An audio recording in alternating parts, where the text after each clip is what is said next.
बिस्मिल्लाहिर्रहमानिर्रहीम। नाज़रीन अस्सलाम वालेकुम, मैं हूँ इमरान वसीम। नाज़रीन, सुप्रीम कोर्ट में दो अहम केसेस की समाअत हुई है। एक तो मखसूस नशिस्तों के 12 जुलाई के फैसले के खिलाफ नज़रसानी की जो आज की अदालती कार्रवाई है, वो प्रोसीडिंग आप लाइव स्ट्रीमिंग पर भी देख चुके हैं। दूसरी जो सुप्रीम कोर्ट में अहम समाअत हुई है वो जजेस ट्रांसफ़र केस की हुई है। आज के नाते इस व्लॉग में हम सिर्फ बात करेंगे जो मखसूस नशिस्तों के केस में तहरीक इंसाफ की जानिब से जो मलबा जस्टिस मंसूर अली शाह जिन्होंने 12 जुलाई का फैसला तहरीर किया, मखसूस नशिस्तें पाकिस्तान तहरीक इंसाफ को देने का हुक्म दिया। आज की कार्रवाई में पीटीआई ने मलबा जस्टिस मंसूर अली शाह पे कैसे गिराया, एक तो ये आपको बताएंगे। दूसरा, इमरान खान की पार्टी मखसूस नशिस्तों के अक्सरियती फैसले से कैसे पीछे हट गई, ये भी आज की प्रोसीडिंग में जो डेवलपमेंट हुई है, जो बात की गई है, जो सवालात हुए हैं, जो दलाइल दिए गए हैं, ये नुक्ता भी आपके सामने रखेंगे। और फिर बुकला ने, सुन्नी इत्तेहाद कौंसिल के वकील ने अपने खिलाफ कैसे दलाइल दिए, सुन्नी इत्तेहाद कौंसिल की दुकान कैसे बंद हो गई, और इस सारे केस में किसका बेड़ा गर्क हुआ, कैसे बेड़ा गर्क किया गया। कुल नाज़रीन मैंने कुछ 13 पॉइंट्स निकाले हैं जिनकी डिटेल अदालती कार्रवाई की इस वीडियो लॉग में एक एक्सप्लेनर की सूरत में आपकी खिदमत में पेश करेंगे। लेकिन जो दूसरा केस है, जजेस ट्रांसफ़र केस की जो समाअत हुई है, उसका अहवाल नेक्स्ट व्लॉग में आपके साथ हम शेयर करेंगे, क्योंकि जजेस ट्रांसफ़र केस में भी आज एक बमशल गिराया गया है। वो बमशल क्या है, उसके लिए हमारा जो रात का वीडियो लॉग होगा पौने 9 बजे उसको पब्लिक करेंगे, तो उसकी डिटेल आप अगले वीडियो लॉग में देख सकेंगे। इस केस में हम सिर्फ मखसूस नशिस्तों की अदालती कार्रवाई को एक्सप्लेनर के अंदाज में, आसान अल्फाज में जो 13 पॉइंट्स हैं वो आपकी खिदमत में पेश करेंगे। लेकिन व्लॉग का आगाज़ करने से पहले आपसे दरख्वास्त के चैनल को सब्सक्राइब कर लें, बेल आइकॉन का बटन प्रेस करें।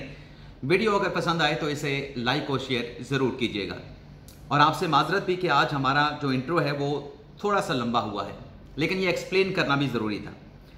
सबसे पहले तो नाज़रीन, जब अदालती कार्रवाई का आगाज़ हुआ तो सलमान अकरम राजा, एडवोकेट फैसल सदीकी और हामिद खान साहब, इनकी जजेस के साथ कुछ चिट चैट हुई है। सबसे पहले तो मंदुखेल साहब ने कहा कि सुन्नी इत्तेहाद कौंसिल इस नज़रसानी की दरख्वास्तों की मुखालफत कर रही है या नज़रसानी की दरख्वास्तों को सपोर्ट कर रही है।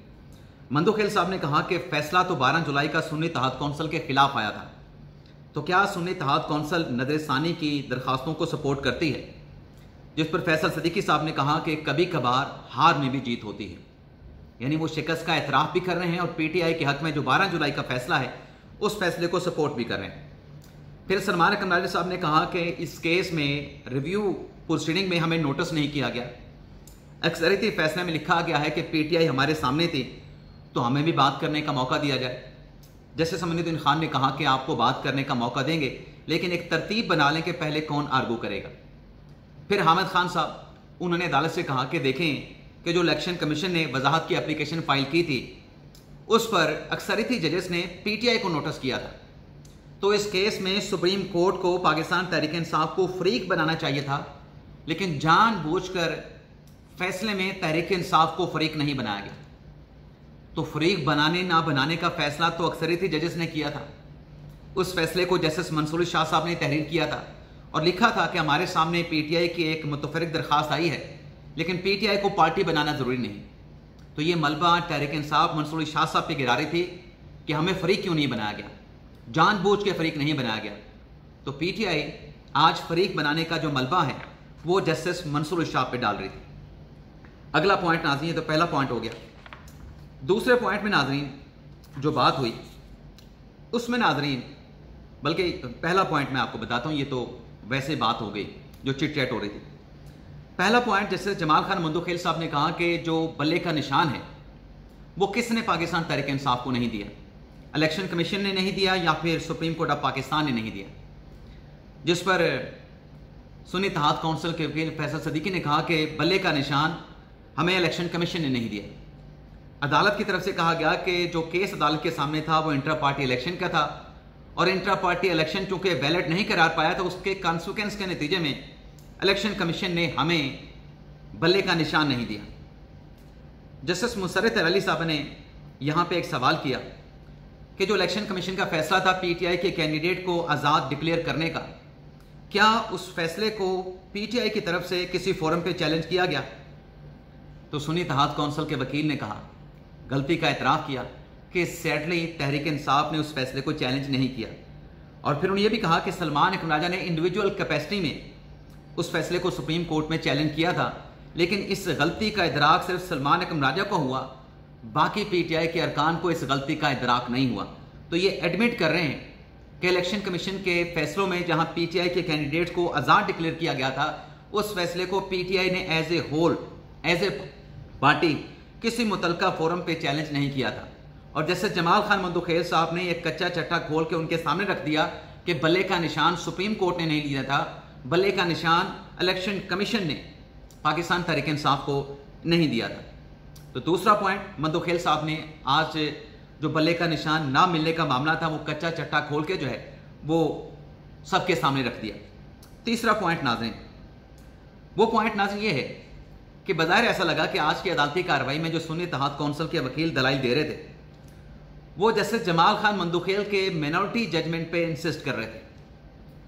और ये मेरी रीडिंग ये है कि वो इसलिए इंसिस्ट कर रहे थे कि अगर नजरसानी की केस का मजमूई तौर पे फैसला हुआ तो तहरीक इंसाफ को तो एक सीट भी नहीं मिलेगी। तो इसलिए जैसे जमाल खान मंदुखेल के उस इख्तलाफी नोट को भी सुन्नी इत्तेहाद कौंसिल के वकील फैसल सदीकी साहब सपोर्ट कर रहे थे कि चलें 39 पीटीआई को सीटें मिल जाएं रिजर्व सीट की, 41 एमएनए हमारे पास रह जाएंगे, तो इस तरीके से कोई दरमियानी रास्ता मिल जाएगा, कुछ मखसूस नशिस्तें, यानी कुछ ना मिलने से कुछ मिलना बेहतर है। तो ऐसा लगा कि जैसे सुन्नी इत्तेहाद कौंसिल और तहरीक इंसाफ जो है, जो अक्सरियती फैसला है 12 जुलाई का, उससे पीछे हट रहे हैं, उससे फासला अख्तियार कर रहे हैं। फिर नाज़रीन आगे चल के एक और बात कही फैसल सदीकी साहब ने कि ये एक गलत फहमी थी शायद पाकिस्तान तहरीक इंसाफ की कि अगर उनके लोग पीटीआई में आज़ाद जीतने के बाद शामिल होते हैं तो उनको मखसूस नशिस्तें नहीं मिलेंगी, तो इसलिए वो सुन्नी इत्तेहाद कौंसिल में शामिल हो गए। जैसे जमाल खान मंदुखेल साहब ने कहा उनको 5वें पॉइंट में कि देखें कि जो आप गलत फहमी की बात कर रहे हैं, ये मखसूस नशिस्तें मिलने का कोई पेटेंट, कोई एक फार्मूला नहीं होता, ये मुतनासिब नुमाइंदगी होती है और ये फार्मूला सीटों के साथ चेंज होता रहता है। छठा पॉइंट नाजरीन, जो फैसल सदीकी साहब ने सुन्नी इत्तेहाद कौंसिल के वकील ने अदालत के सामने आर्गू कर रहे थे कि वो जी इसलिए पीटीआई के जो कैंडिडेट्स थे उनको जब आज़ाद डिक्लेयर किया गया तो उनकी तरफ से एक सर्टिफिकेट वहाँ पे पेश किया गया रिटर्निंग ऑफिसर के सामने कि हम सुन्नी इत्तेहाद, हम जो हैं उम्मीदवार वो पाकिस्तान तहरीक इंसाफ नहीं बल्कि पाकिस्तान तहरीक इंसाफ नजरियाती के साथ हैं, ताकि मुख्तलिफ सिंबल्स पे इलेक्शन लड़ने की बजाय एक सिंबल पे इलेक्शन लड़ा जा सके। जस्टिस मंदुखेल, जस्टिस अमीनुद्दीन खान ने कहा कि ये जो बात आप कर रहे हैं, जो छठा पॉइंट मैं आपके साथ शेयर कर रहा हूँ, दोनों जजेस ने कहा, अमीनुद्दीन खान साहब ने, मंदुखेल साहब ने, कि ये जो बातें अक्सरियती फैसले में लिखी गई हैं कि पीटीआई वाले मजबूर थे पीटीआई नजरियाती का डिक्लेरेशन देने के लिए, इसलिए उन्होंने नजरियाती के साथ इलाहाक किया और रिटर्निंग ऑफिसर ने उनके सर्टिफिकेट को मुस्तरद करके उनको आज़ाद डिक्लेयर कर दिया। ये हकायक जब अदालत में दलाइल दिए जा रहे थे, क्या इसके ऊपर प्लीडिंग हुई, क्या इसके ऊपर दलाइल दिए गए? ये नाज़रीन बड़ा अहम नुकता था। फिर 7वां पॉइंट, फैसल सदीकी साहब ने कहा कि दरअसल डर ये था तहरीक इंसाफ को, इलेक्शन कमीशन के रूल्स ये कहते हैं कि अगर किसी पार्टी ने सिंबल पे इलेक्शन नहीं लड़ा उसको मखसूस नशिस्तें भी नहीं मिल सकती। जैसे जमाल खान मंदुखेल ने कहा कि जो मुतासरा लोग हैं पाकिस्तान तहरीक इंसाफ के आज़ाद, क्या वो सुप्रीम कोर्ट के सामने आए जिनको आज़ाद डिक्लेयर किया गया, क्या उन्होंने सुप्रीम कोर्ट से रिव्यू किया? इस पे फैसल सदीकी साहब जो है वो मुकम्मल तौर पे लाजवाब थे।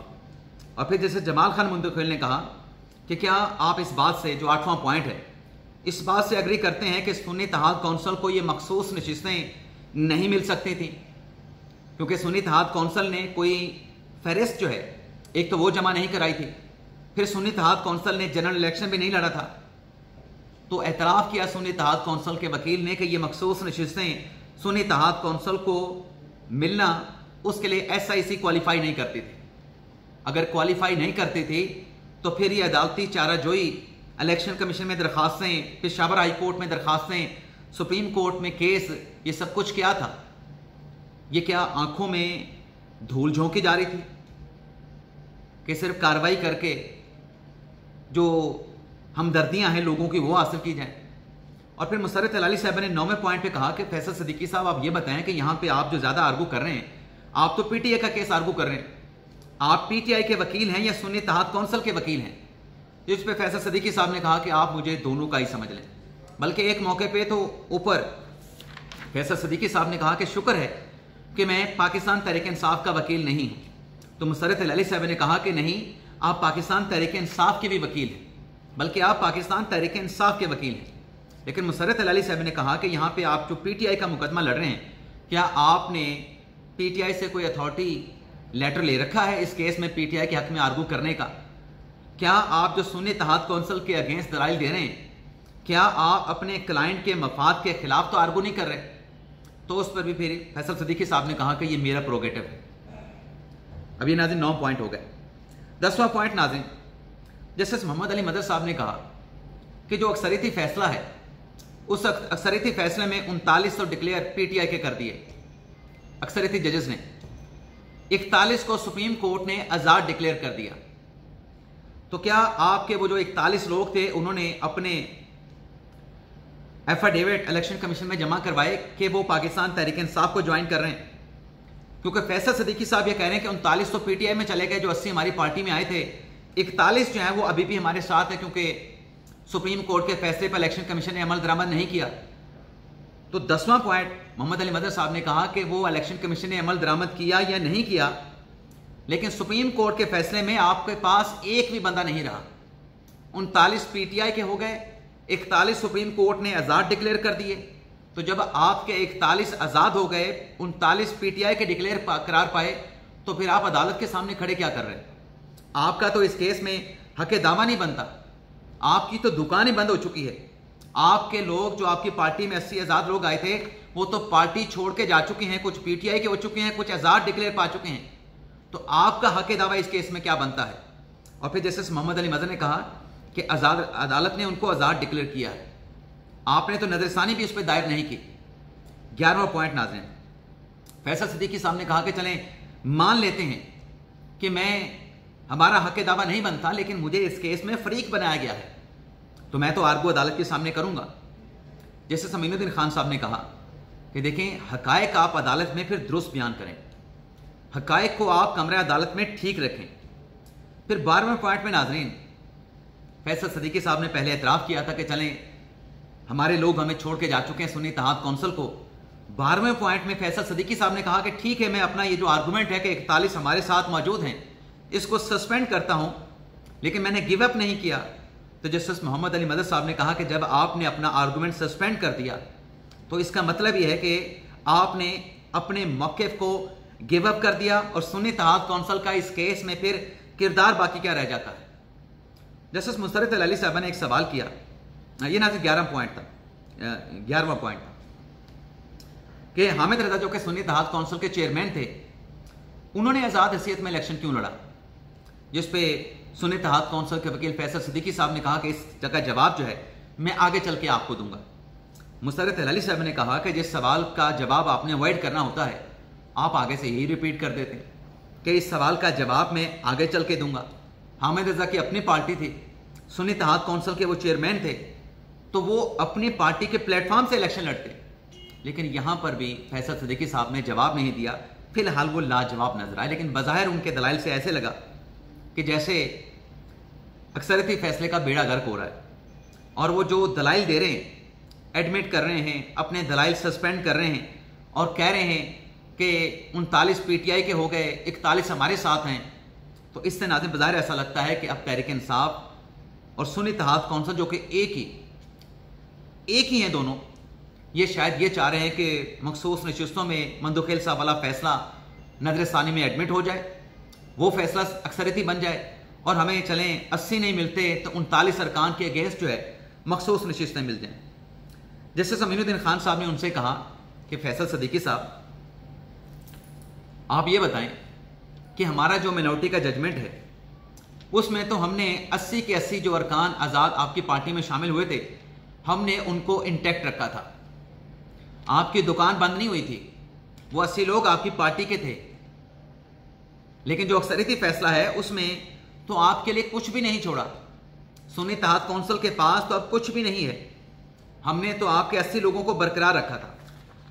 फिर नाज़रीन आगे चल के 12वां पॉइंट, जस्टिस मुसर्रत अली साहबा के उन रिमार्क्स के बाद कि आप जवाब देने से अवॉइड कर रहे हैं, फैसल सिद्दीकी साहब ने कहा कि ये केस जो है नज़र सानी की दरखास्तें नाकाबिले समात हैं। जस्टिस अमीनुद्दीन खान साहब ने उनको ये पॉइंट आउट करके कहा कि देखें कि आपने अपने दलाइल के आगाज़ में कहा कि जो नज़र सानी की दरखास्त है इसकी 3 फेट्स हो सकती हैं।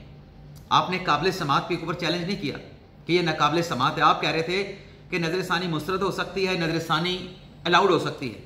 3 ऑप्शन है आपने कहा। पहला ऑप्शन आपने कहा रिजेक्ट या फिर अलाउड। दूसरा ऑप्शन आपने कहा कि सब्स्टिट्यूट हो सकता है, जो 12 जुलाई का फैसला है उसका मतबादल यानी मंदोखेल साहब का फैसला सामने आ सकता है या याया अफरीदी साहब का फैसला सामने आ सकता है। तीसरा ऑप्शन आपने ये लिया कि अपीलों के ऊपर जो पहले अपीलों पे समाअत हुई जिस पर 12 जुलाई का फैसला आया, आप उस पर री हियरिंग का ऑर्डर कर सकते हैं। अब आप कह रहे हैं कि नज़र सानी नाकाबिले समाअत है। ये तो आपके दलाइल में इख्तलाफ मौजूद है। और फिर जैसे जमाल खान मंदोखेल ने कहा, क्योंकि वो नज़र सानी की दरखास्तों के नाकाबिले समाअत होने पर फैसल सिद्दीकी साहब दलाइल दे रहे थे, तो मंदोखेल साहब ने एक बात तो ये की कि जो चीफ जस्टिस हैं याया अफरीदी साहब, उन्होंने तो ये मामला इलेक्शन कमीशन को रिमांड कर दिया था। अफरीदी साहब ने तो ये नहीं कहा था कि ये सीटें तहरीक इंसाफ को दे दें, ये तहरीक इंसाफ ये सीटें जो है वो सुन्नी इत्तेहाद कौंसिल को मिलेंगी, ऐसा कोई फैसला नहीं दिया। उन्होंने तो ये मामला कंसीडर करने के लिए इलेक्शन कमीशन को रिमांड कर दिया था। और फिर मंदोखेल साहब ने कहा कि जो सुप्रीम कोर्ट के रूल्स हैं, आर्डर 26, आर्डर 8 के मुताबिक और आर्टिकल 188 जो कि नजरसानी दायर करने का अख्तियार देता है, उसमें कहीं मुतासरा फ्री का जिक्र नहीं है कि सिर्फ अदालती फैसले से मुतासरा फ्री की नजरसानी दायर कर सकता है। यहां पर तो सिर्फ नजरसानी दायर करने की बात की गई है। तो ये मुतासरा फ्रीक और बाकी जो जस्टिस मंसूर शाह के फैसले का आप हवाला दे रहे हैं कि नजरसानी किन ग्राउंड्स पे हो सकती है, तो आर्टिकल 188 में और सुप्रीम कोर्ट के ऑर्डर और रूल्स में तो ये बात नहीं लिखी गई। तो ये नाज़रीन आज की जो कार्रवाई मैंने कवर की है, अभी भी समाअत जारी है। मजीद कुछ पॉइंट्स आए तो वो नेक्स्ट वीडियो लॉग में आपके साथ में जरूर शेयर करूंगा। लेकिन लग ऐसा रहा है कि इस केस की समाअत को जुमेरात तक मुलतवी किया जाएगा, क्योंकि फैसल सिद्दीकी साहब इस केस को लंबा लेके चल रहे हैं और वो कहते हैं कि मैंने बड़े डिटेल आर्गूमेंट देने। तो जुमेरात तक इस केस की समाअत को मुलतवी किया जाएगा। मजीद अगर कोई पॉइंट्स हुए तो नेक्स्ट वीडियो लॉग में आपके साथ शेयर करेंगे। इजाजत।